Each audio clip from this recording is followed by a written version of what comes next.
All right, people, we're We live on lost to the the air. Eagles. We're live on the air. What's up, everybody? Yeah. Damn, I thought we were live already. What the hell? You didn't see me do this, so. So yeah, we're live I on the just thought you air. were just playing with the damn joy. Go, Miguel. Awesome.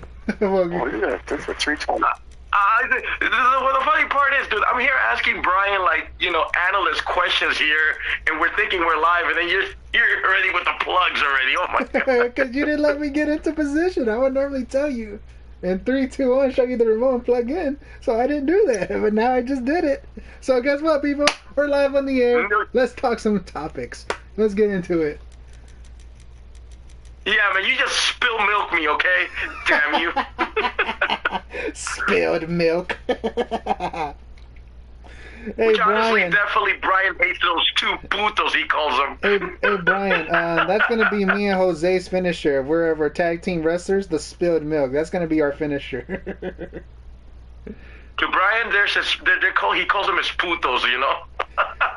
Those Bulldogs? Yeah. And hey, Jose, if we were a tag team, you know who would I want us to rip off? The Rockers, Marty Jannetty and Shawn Michaels. Oh, yeah. Switching music, there you go. Yeah, and then we're both Rocking and rolling, yeah. Mm-hmm. And with that cool ass theme song.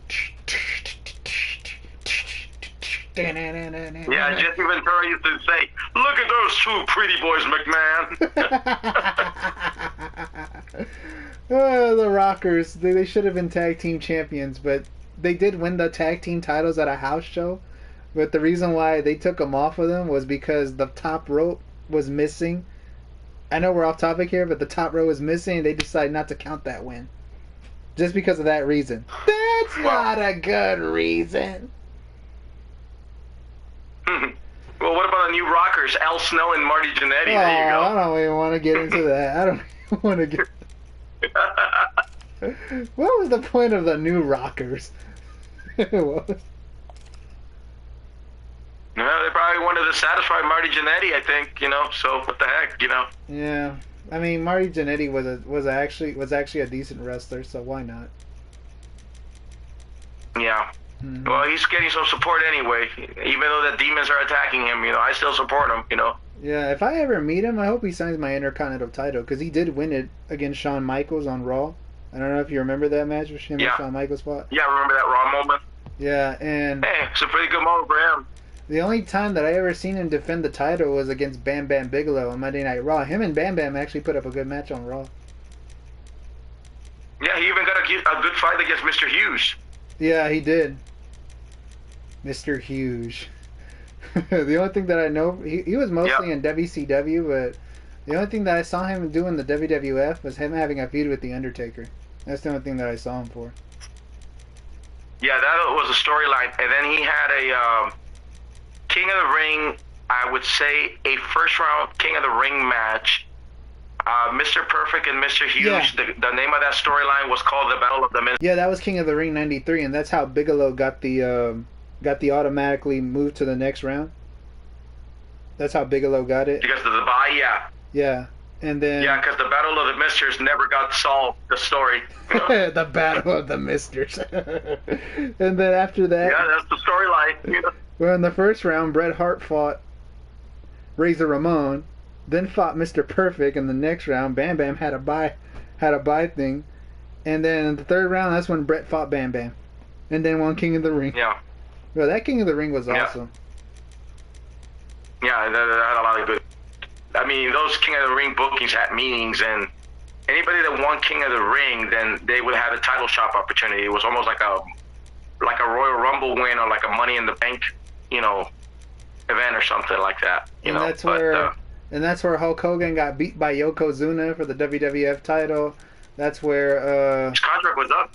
Yeah, that. And Tatanka and Lex Luger put up a great match and ended it in a draw.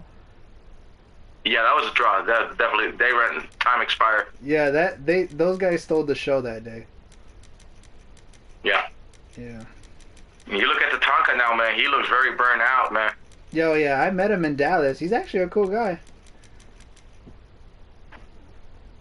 Hey! Hey! Him and Chief J Strongbone, I remember that. Yeah, but Tatanka is an actual real Native American. Chief J Strongbow, he's a white man trying to be a Native American. Yeah. Yeah.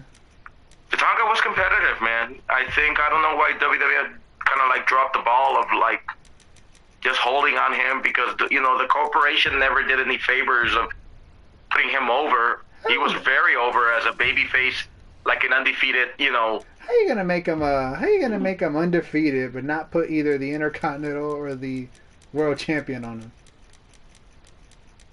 Well, the record got broken by a guy that's been deceased, and nobody knows who Ludwig Borga is. Believe me. Yeah. The only Ludwig, it's Ludwig Kaiser, and that's about it. But no Ludwig Borga.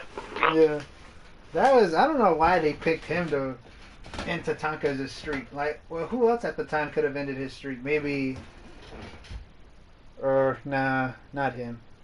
I was gonna say. I don't know, but you know what? It's these kind of things that WWE has. They make the guys, they give these pushes, and then suddenly WWE gives up on it. I was gonna say Yokozuna, but that would probably hurt his then you did it with Vladimir Kozlov. These could have been like real good, dominant monster prick heels. Something like that. I was gonna say Yokozuna. And they just gave up on him. I was gonna say Yokozuna, but that's kind of hurt. They at the same time when they make those type of bookings of who they want to end the streak, they also look at how it's gonna hurt them, how it's gonna affect them, and how the fans are gonna react to it. So yeah. This is a three-way match. Or hell, maybe Lex Luger should have ended the streak. These three ways are very unpredictable. Well, here's a topic for you, Miguel and Brian. And I know we had a discussion about this yesterday in our topic. Do you guys consider, because in my opinion I do not, consider Jay Cargill a big signing, yes or no? And what are your opinions with it, and what are the agreements and disagreements and the mixed feelings you guys feel about Cargill being signed into WWE? Go ahead, Brian. Anybody can start. You got this one, Brian? Yeah. Or you want Miguel to start? You can start. Miguel can start. I didn't watch the pay-per-views, but did she even come out to the arena? Yes, she did. Jay Cargill made an appearance, but she did not. She wasn't a part of the show. She did not come out at all, but she was backstage. But did she get a crowd reaction? No, because she didn't show up. But I think she might show up on Raw. I know she'll show up on Raw and hopefully SmackDown. So she'll show up at 2 shows. Oh, okay. So I guess we'll have to see how over she'll get on the roster for me to answer that question. Yeah, because it's only a year deal that she has. And I think that the only thing that I agree with what WWE can do to Jay Cargill is give her the recommendation, that she's been in WWE, and then you're just going to, after like maybe whenever the contract's out, there's going to be a lot of open doors, maybe to other organizations or Hollywood movie studios, because, Marvel has an interest of Jay Cargill as turning her as a She-Hulk character. But my question is, I don't know if that's what Jay Cargill's looking for right now, because I don't think she's not too crazy about the pro wrestling career, I thought she wanted to be Storm from X-Men. Something like that, but still, she just wants to be an entertainer.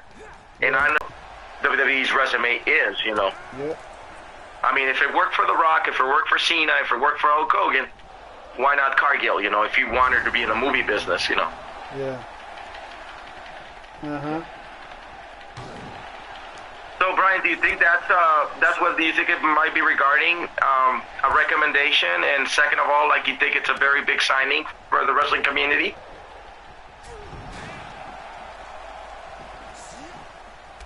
Brian. Yeah. Yeah, he asked you a question. I don't know if you're still What was that? What was that? Yeah, is the Jay Cargill a big sign-in, Oh, what big sign? Absolutely, a big sign-in. She's going to help the women's division 100 times. Oh yeah, absolutely. But she will do better in WWE. Maybe she most likely will do better in WWE than AEW.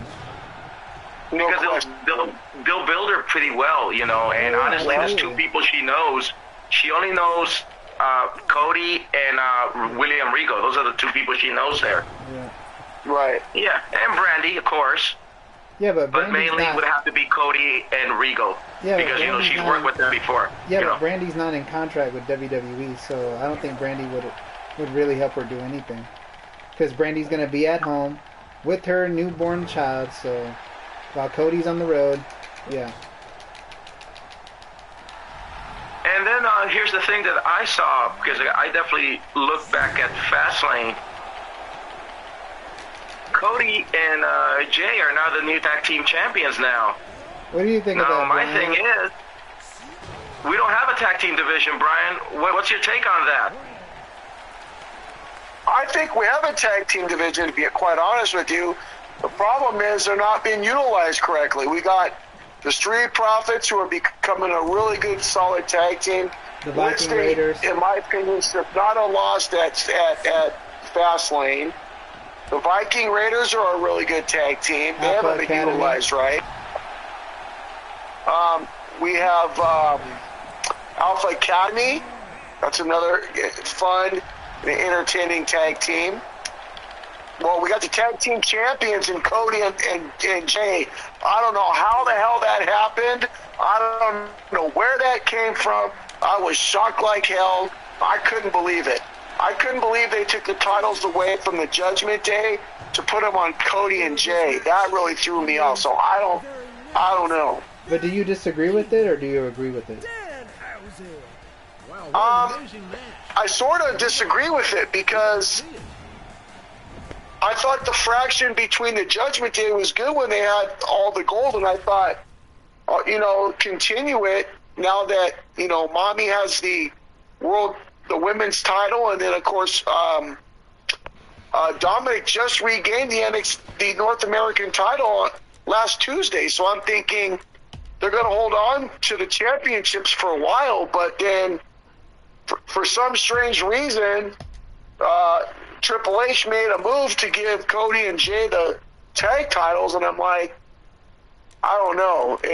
To me, it doesn't make sense how it happened. And then I thought to myself, well, since you took the titles away from the Judgment Day, are you trying to tell us that maybe Damian Priest is going to cash in his Money in the Bank and become champion? But that didn't happen, so I don't know.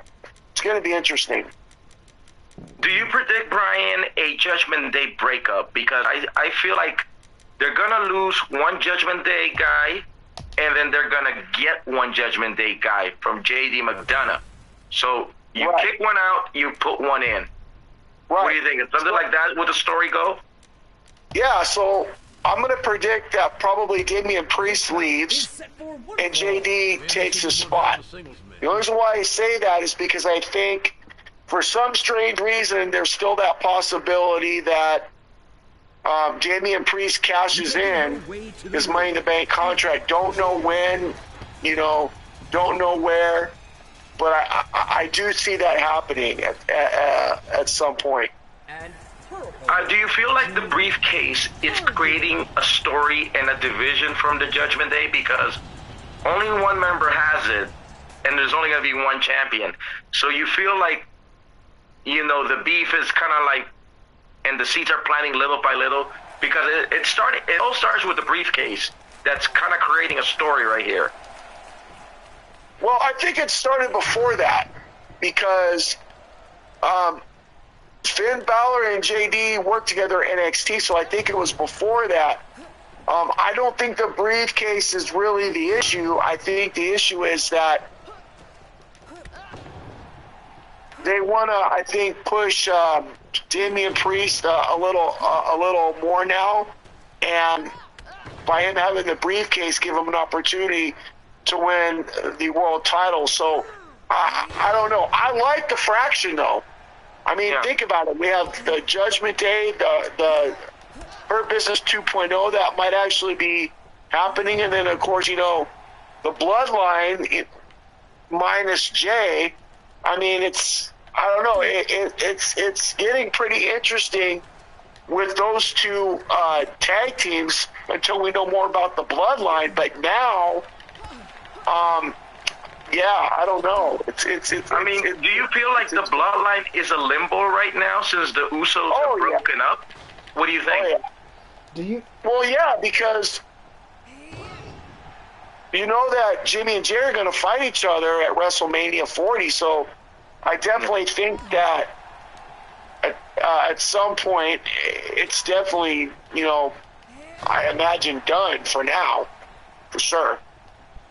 Because I feel like Roman's going to come back and try to solve the problem to, you know, create a storyline for the bloodline and Cody and Jay and everything like that, you know.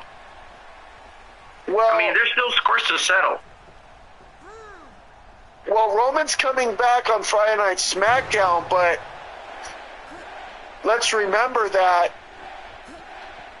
Solo and Jimmy lost to Cena and LA Knight, so that's going to be interesting, really part of the bloodline yet, because of the fact that he was trying to become the tribal chief, you know, when Roman was gone. So that's going to be interesting to see what happens on Friday Night SmackDown. I'm interested to find out. Yeah. And do you think that... It is going to be interesting with the bloodline storyline, right, Miguel? Yeah. It is going to be very interesting how the way stories are building up.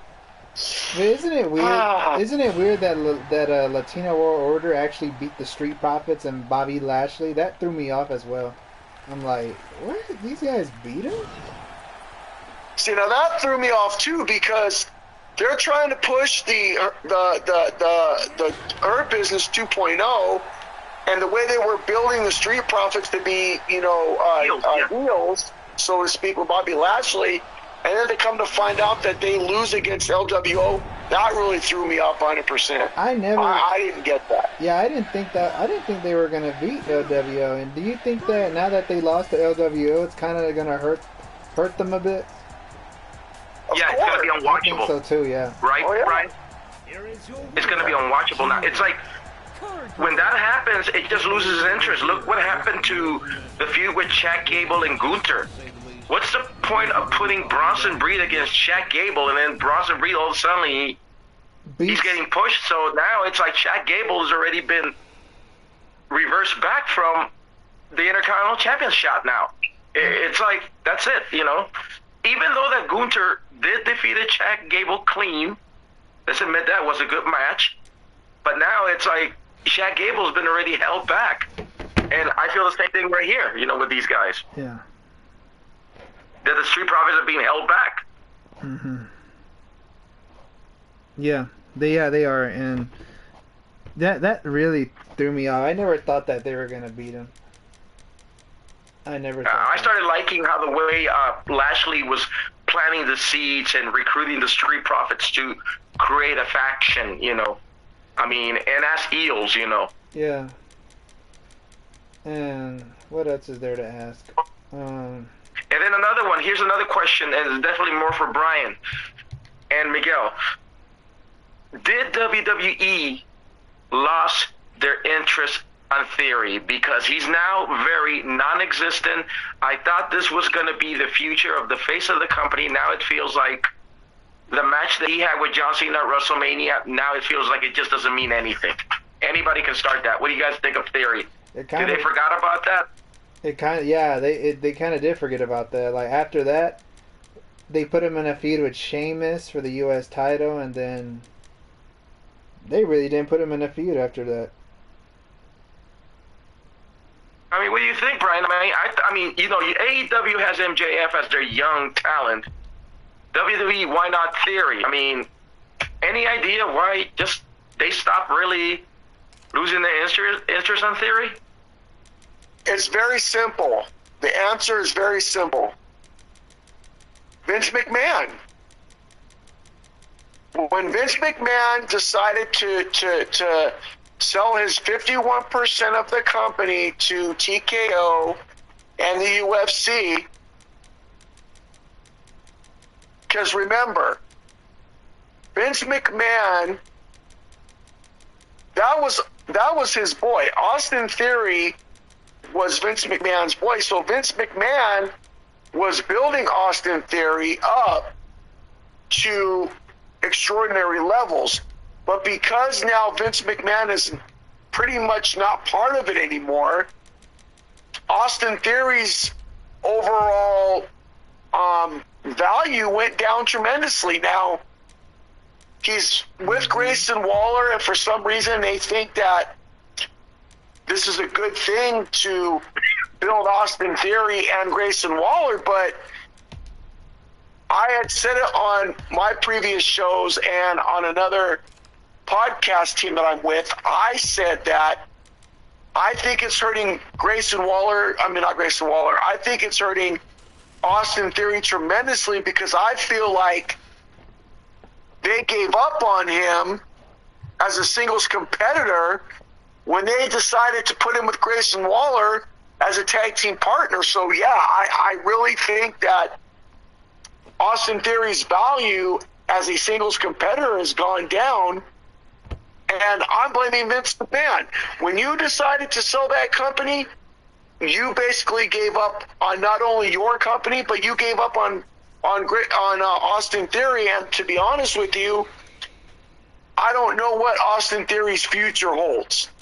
I mean, they put him with Grayson Waller as a tag team partner. I mean, so I don't know.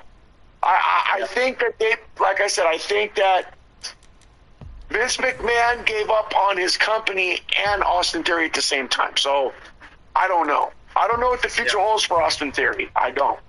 Couldn't tell you. Yeah, because I felt like by you having him, this guy would be your future, of being the face of the company, planting the seeds or something. Because, I mean, you see AEW you having their MJF. Why not WWE definitely invest on Austin Theory? But now everything is just like the way you say, sold now it's just so non-existent, And that's how I feel Theory is. He's very non-existent. Well, and I don't care him getting rock bottom by The Rock. I don't think it still doesn't mean anything. So, well, the problem is now is you got LA Knight in the picture. So, and LA Knight is like the hottest ticket right now in pro wrestling as far as in the WWE. I think Austin Theory has a lot of talent. I think he has a lot to offer. And at that time, it looked like it was going that way. Yeah.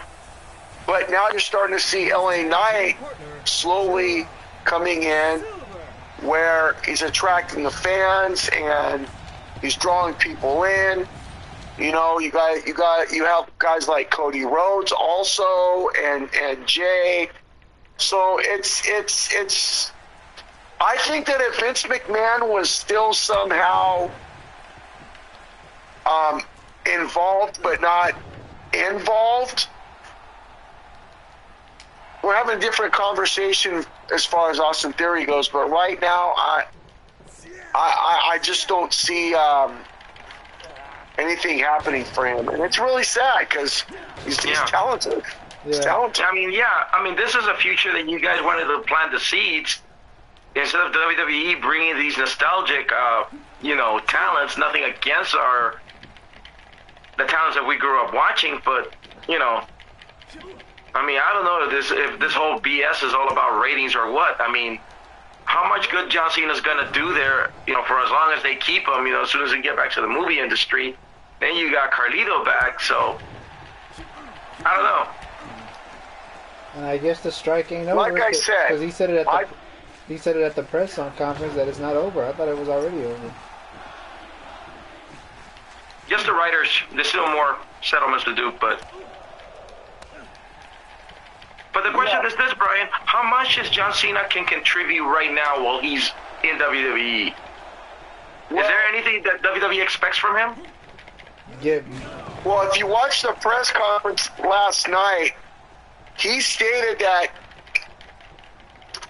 I believe he's 46 years old, if I'm not mistaken. He said, look, I still have some things that I need to do physically for my body. He goes, I don't know how much more I can give, but I did not look very good in the match with LA Knight. So, and then, of course,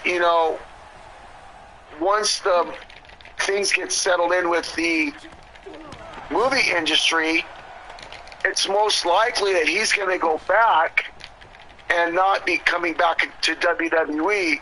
When I watched the press, at once everything was back to him in the movie industry, he was not coming back to WWE. So for now, he said he's just going to do what he can. That's it. Yeah. I mean, how hard is it for WWE to tell them, hey, John, we don't have anything for you, man. You can do whatever you want.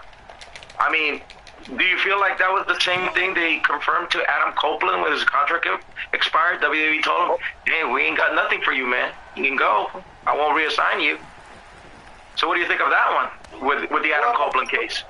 Yeah, so when I watched the press conference yesterday and Triple H had been asked a question about Edge, a.k.a. Adam Copeland, I picked up something else. I did not know that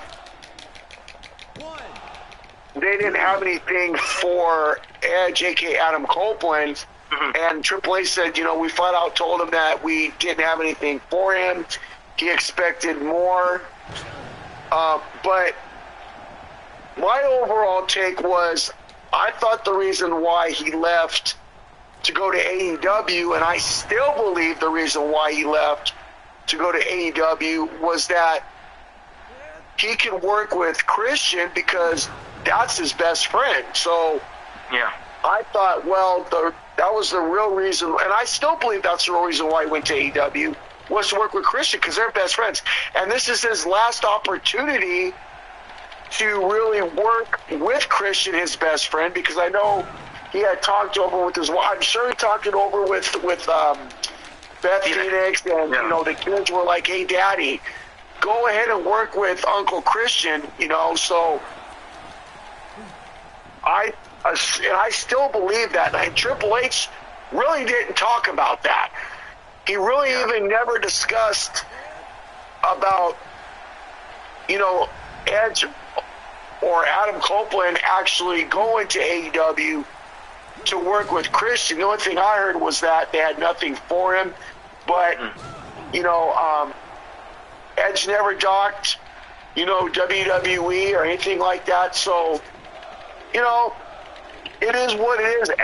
Edge had to do what was best for him, but I still believe that he went because of Christian. Yeah, honestly. Now, will you be surprised if definitely WWE, signs in Phil Brooks, aka CM Punk? I don't want him back. I don't want him back either, but don't want him back. We don't need him. We don't need him. No, of course not. But hey, Vince, you're the dumbass that sold your company, so guess what? You don't have the power to say no anymore. That's right. Dumbass. But they know that Phil Brooks is a draw. They know that Phil Brooks is a draw to them. Yep. Absolutely. That's the problem. Yep. So do you feel if they do get CM Punk back to WWE, you think he'll even make appearances at UFC? Because I've been seeing that he's been making appearances there, unless if he's in good relations with the UFC organization, Yeah, but he ain't gonna fight. And plus, if they book him to take the belt off Roman Reigns, I'm not watching WWE. Because the locker room doesn't really agree to it, but then there's other parts of the locker room that agrees. I mean, make up your mind. Do you guys don't want Phil there? Yes or no? That's the whole thing. Yeah. So. Well, I'm gonna tell you this much. If it came down to Vince McMahon and Triple H, CM Punk would not be back in the company at all. Nope. But because Vince McMahon's dumbass decided to sell 51% of his company to UFC and TKO, well, CM Punk has a good relationship with both of them. So if CM Punk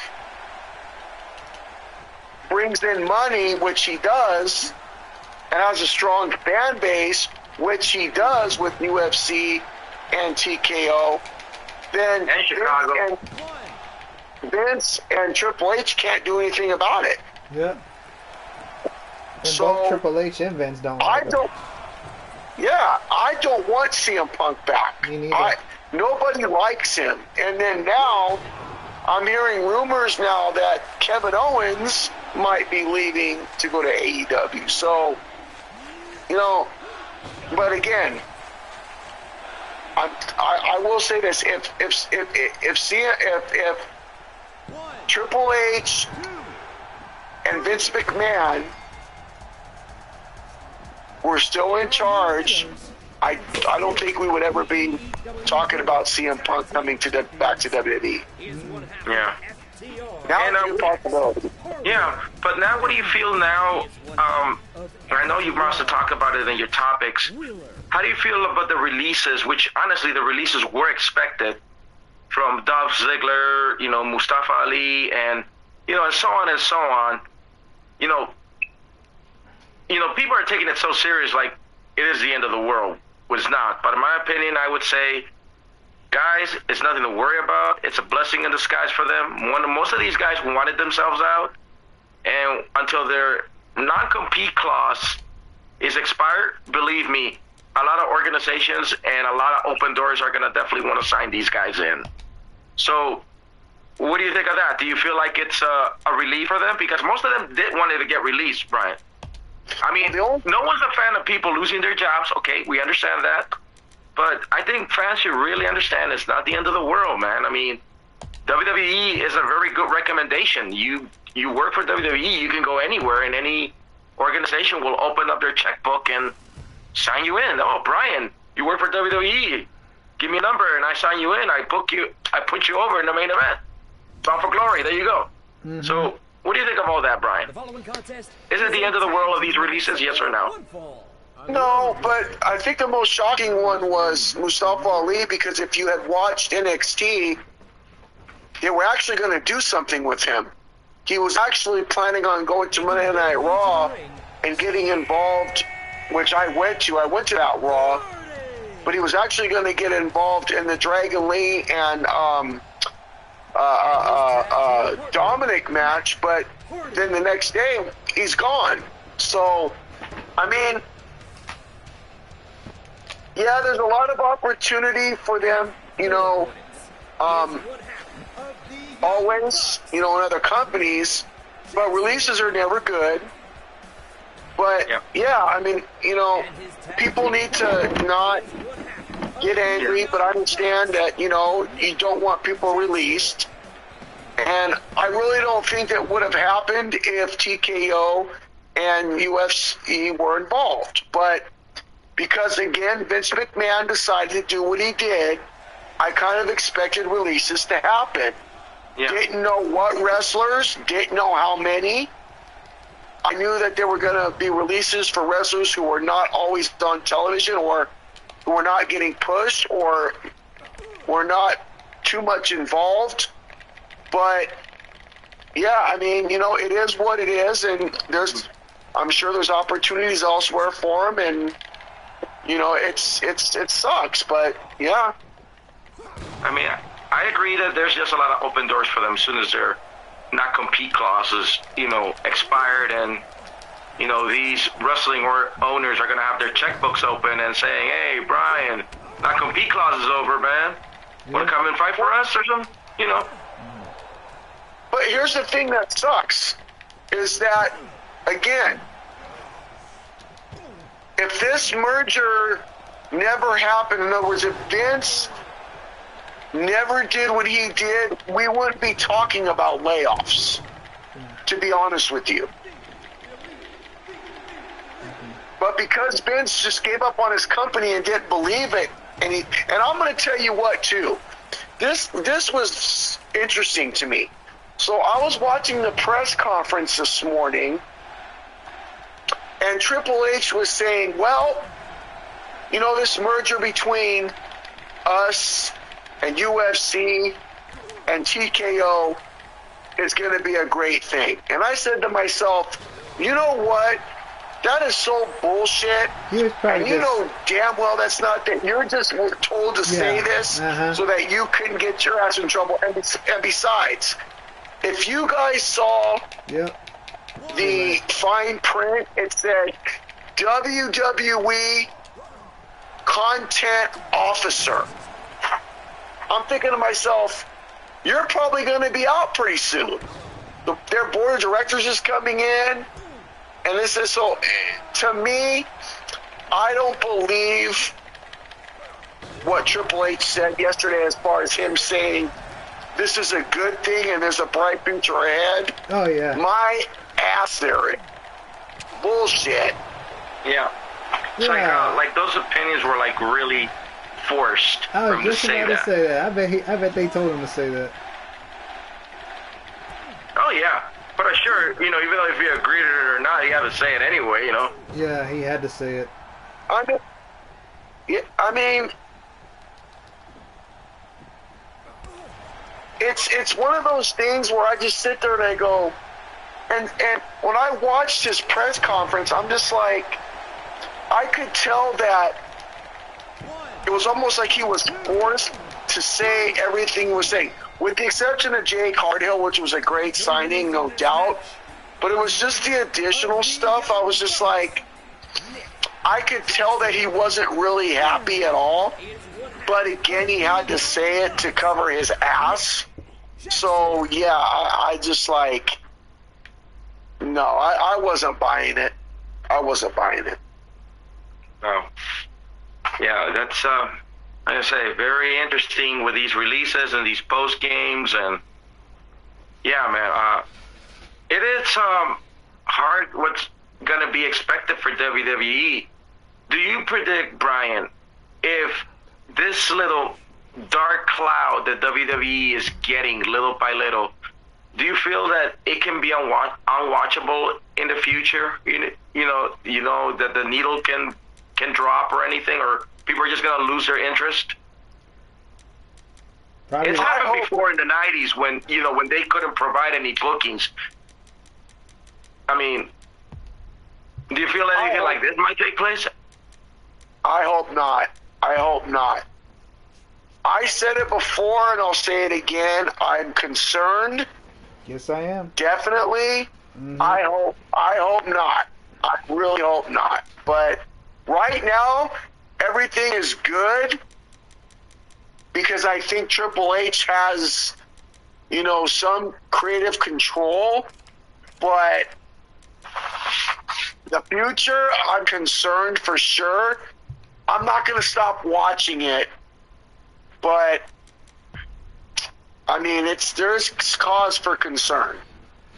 I don't know. Sell themselves, you know that.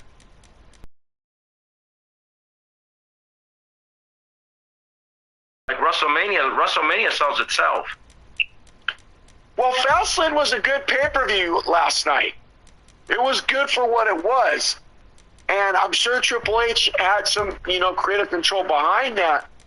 But the future, we don't know. So that's what's concerning me is what's going to happen from here on out.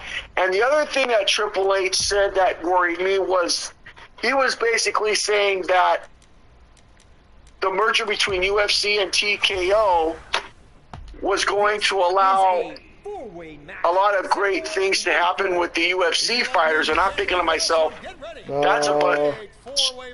I said, Triple H, I was thinking in the back of my mind, like, Triple H, you got to be fucking kidding me. Please tell me you're not joking.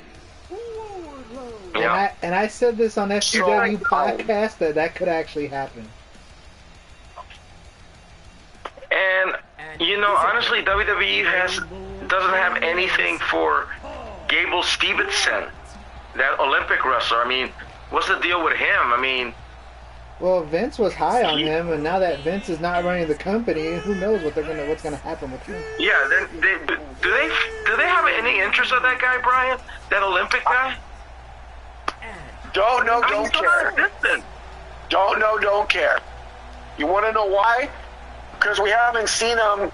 The last time we saw him He was fighting Baron Corbin, and that was the last we saw of him. And the match never even was that long. And so I don't even care about it, to be honest with you. No, neither do I. Maybe he should stay in the Olympics, and that's it. You know, that's all I got to say about him. We've got bigger things to worry about than one guy who's never around anyway. Yeah. I mean, might as well let him go. I mean, the Olympics is kind of like putting him over. Stay where you are, man. You know, it's like, I don't know, he's a waste of time, you know. I mean, the last time that I saw him was on a SmackDown segment with Kurt Angle, and I think they did the milk thing on Alpha Academy. That was the last time I seen him. No, that's all. Now I was thinking that I thought that, you know, Kurt Angle would have been like his mentor, manager, or his mouthpiece or something, you know, to use Steve as like an Olympic hero, but I think that's already been scratched out of the book, out of the clipboards and everything, you know. So and I was at that WrestleMania when when the one that he was at where the Street Profits did a toast with him, and then Chad Gable told him to shoosh, and he got belly to belly suplex by him, and I was there at that WrestleMania. And then when I saw this guy when I first on the Titantron board, I was like, who the hell is that? And then they were telling me, and some of the fans were telling me in the crowd, they were like, oh, that's some guy from the Olympics that they picked up, which WWE has done that before. They picked up random people from Olympics and other sports that has never had any training in the indies or nothing. Well, that's the same you have with Lash Legend. That lady's just a diva, man. You know. Yeah, she is. But I wouldn't be surprised if she gets released anytime soon in the future. Yeah.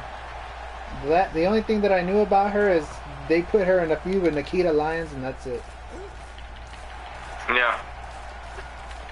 And then what's his name? That Norm Dar guy. That guy's such a total pathetic loser. Why do you say that? Because I hated him since 205 Live. The guy's a moron. Noam Dar. Why is he a moron? Of course. Especially I like when Neville put him out of commission.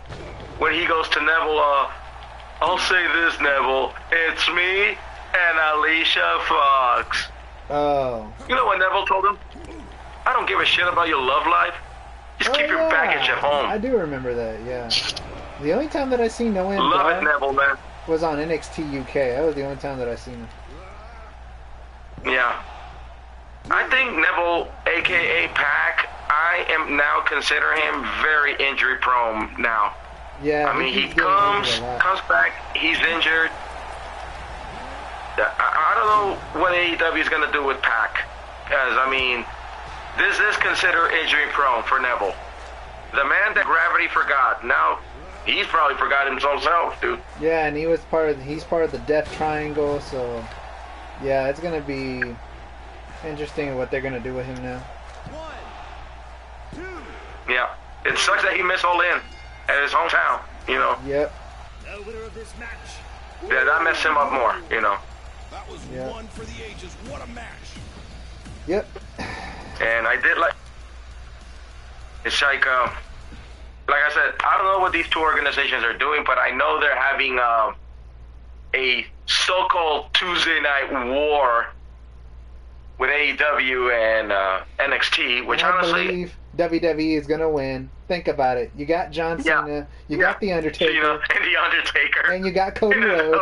Come on now. I don't know. I find that NXT so damn funny.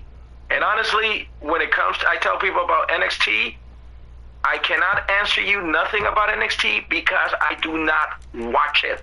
So don't ask me any NXT because you're not going to have an answer for me. Every now and then I see. I'm not going to answer you something that I don't watch. You know? So I'm not invested in NXT. You know, that's all I got to say, or NXT 2.0, whatever you want to call it. Yeah. No offense, Sean, but HBK, not interested in your NXT. Yeah. Well, you should be because it's a damn good product. You should be. NXT is a very, very good product. that never disappoints on any pay-per-view or any show. If Paul Levesque was still in charge. That's not, no. I disagree. Remember, with you. he built it from the ground up. No. Shawn Michaels is doing a very good job right now with that product. He just had a hell of a great pay-per-view in Bakersfield at No Mercy. It was a great pay-per-view. Where do you think these wrestlers come from when they go up to the main roster? That's why it's a developmental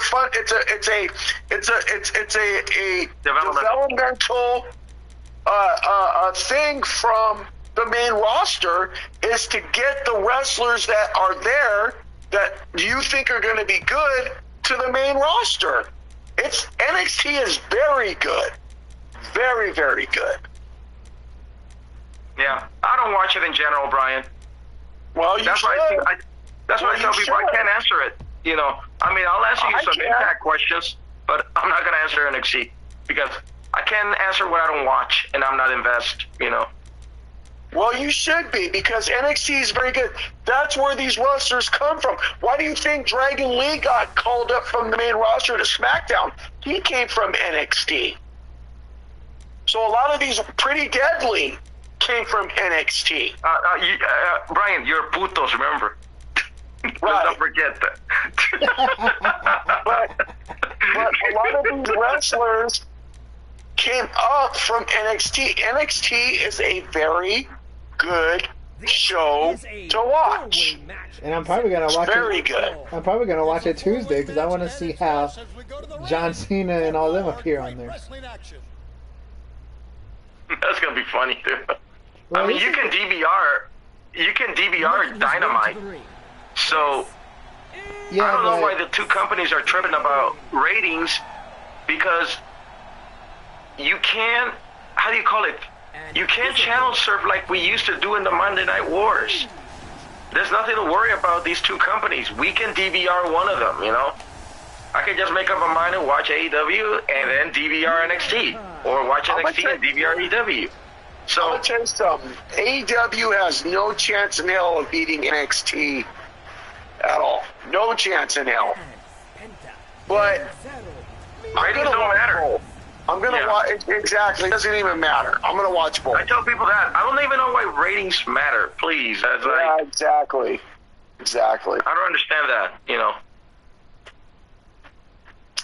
I mean, Tony Khan is basically trying to compete with NXT, and I think that's why, I think when either Triple H found out that AEW was trying to compete with NXT, I think he made some moves to bring down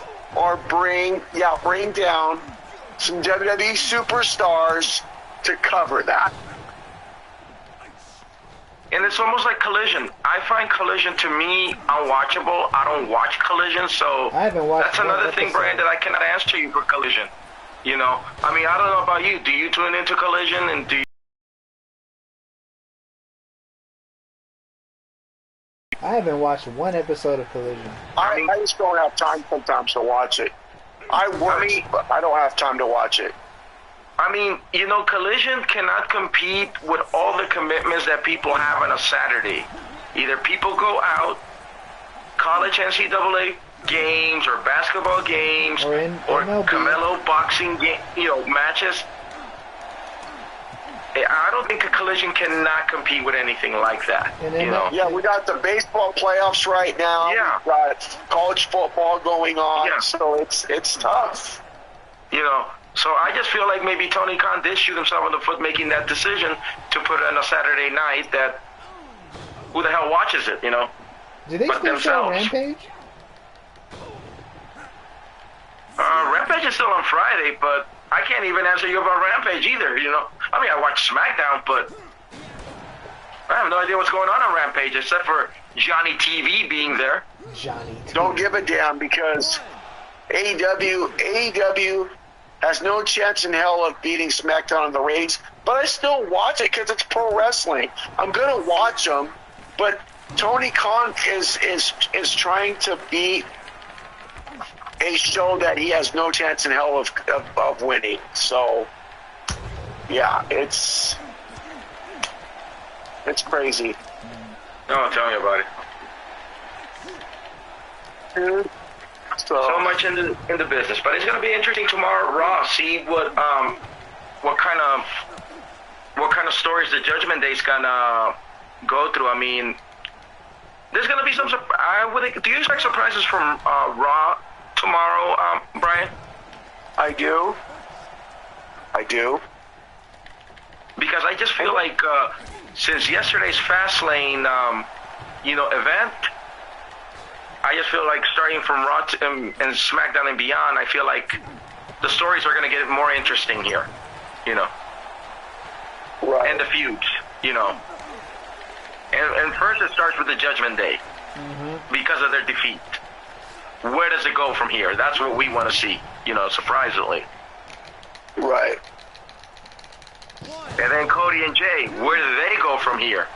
They're guaranteed to make an appearance in SmackDown since they're the tag team champions, Yeah, because they're still. I still can't believe that the tag titles are still together.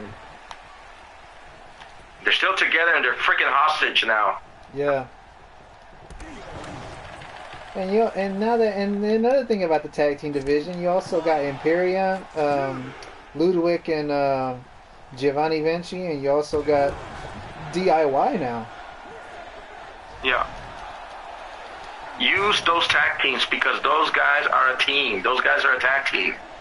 I'm not going to have a bunch of individuals becoming tag team champions and freezing up the tag team division. That's almost like having Shawn Michaels and Steve Austin being a tag team, that was or stupid. I didn't like that. Batista and John Cena being a tag team in the 1 week, but I'm glad that Legacy took it away from them, I do not remember John Cena and Batista being tag team champions. For 1 week, and then Legacy took it back. And you know who else you probably don't remember that was tag team champions? Do you remember when Cody Rhodes and Drew McIntyre were tag team champions back in 2009? Yeah. Did you remember that? Oh, yeah, I remember that. I didn't remember that. By all the competitors. Shit, nobody remembers either when John Cena and David Otunga were tag team champions for 2 days, and that's it. I remember they lose that, to but Justin Gabriel and Slater, I remember that, but I don't have a lot of memories of that. Yeah. Well, I was never invested in Otunga. I don't give a shit if he was married to Jennifer Hudson or still is. I don't know. No, I was never. He's such a lawyer. I mean, he did have like a look that had potential, but he didn't live up to it. Yeah. They probably didn't know what to do with him, or maybe they didn't have anything for him. And by the way, his promos weren't good, so yeah. Oh yeah. So what else is there? Anyway. And anything you want to wrap up? I just had it in my head. I just hate when I fucking lose it. I just hate when I fucking lose it. Well, expect surprises because there's no spoilers tomorrow. No. I will watch anybody that's seen Fastlane, they know what to expect at Raw. Oh, yeah. Well, the one thing I will say that I don't know if you guys watched the press conference yesterday, but when Cody Rhodes was asked, because of the fact that they won the tag team titles, which really threw everybody off. I mean, not only that, they were drunk at the podium. That was funnier than shit, by the way. They were drunk. Oh, yeah, I was reviewing that. I saw that. I was like, dude, are you guys good? They were drunk. They probably needed Uber drivers to help them out or something, dude. Really. No, they don't. Yeah. They don't need Uber drivers. They all take a tour bus together. Well, stay sleeping in that bus or stay in your room or something, dude. Yeah, so they were drunk, but Cody Rhodes was asked this question, and it kind of solidified what I have been talking about throughout. Was he was asked this? He goes, well, since you won the tag team titles tonight, and you wanted to complete your story, now that you're a tag team champion, what is going to happen with the story that you wanted to complete? have you completed your story by winning the tag team titles, or what is the story? How's the story going to end? And he said this. He goes, yes, I won the tag team titles, but that's the story that is definitely not over. The story is definitely,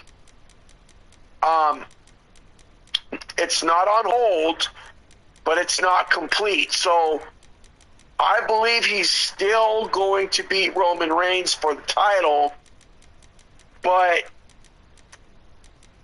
is it going to be at WrestleMania 40? I don't know. Because of the situation of him now being one half of a tag team champion with Jey Uso, it begs the question. Yeah. It may not happen at WrestleMania 40. It may happen after that. That's what they're saying. So I don't know. But he might fight The Rock. If Roman is confirmed to fight The Rock, I don't think Cody and Roman's happening at Mania. It might happen at SummerSlam. That's what they're saying. Yeah. So, but what they're saying is that it's not going to, I don't think it's going to be a title match, but then again, it can be now, but I don't know. There's too many scenarios. Well, like I said, I got thrown. Nobody thought that these guys were going to win the tag titles. I was shocked. I thought the Judgment Day was going to retain, in all honesty, and I got thrown off. I was like, are you kidding me right now? You literally gave the tag titles to Cody and Jay, who have literally, honestly, have not been a tag team long enough to have those titles, and you just gave it to them off the Judgment Day, and I'm like, yeah, that I didn't understand that, to be honest. Yeah. Wow. Or maybe this is a way they want to build up Cody going into the title match, and since it's possible. Since both Jay and Cody are kind of really over right now, they were like, why not? That's what creative was probably thinking. It'll be interesting tomorrow. Yeah, it will. It will be. It will be. It will. And the bigger question is, is that going to separate the Judgment Day? Because I know, how Mommy is. Mommy's not going to be happy. So I know we're expecting something. So yeah. Rhea will probably be the first one in the ring, and then she's going to call out the crew and have a little conference with them. That's in front of the public. I would probably say maybe Raw will start with the Judgment Day first. Yep. Because of their defeat. Because that always starts all the time in the Raw and the SmackDown, that whoever's defeated, they will jumpstart the show. Yeah, you're right. So maybe a conference is gonna be expected from a Judgment Day meeting. Family meeting, if you want to call it that way. Mm-hmm. So I do expect maybe Rhea to be the first one to jumpstart the show and call the family out. It's going to be interesting. So this is going to be very interesting. Tomorrow. Yeah. We'll see. It'll be very interesting. We'll see. I'm looking forward to it. I'm definitely looking forward to it. So. Yeah. But yeah. Well, I'm going to definitely head out. Got another day of work to do. This weekend's been pretty exhausting. It was a very long weekend of this comic show, but had a chance to meet a lot of cartoon characters. That's all I got to say. That's cool. Nice. Yeah, so it was my first time. It's the first time I seen an event like that, so it wasn't that bad. Yeah. Everybody was well entertained.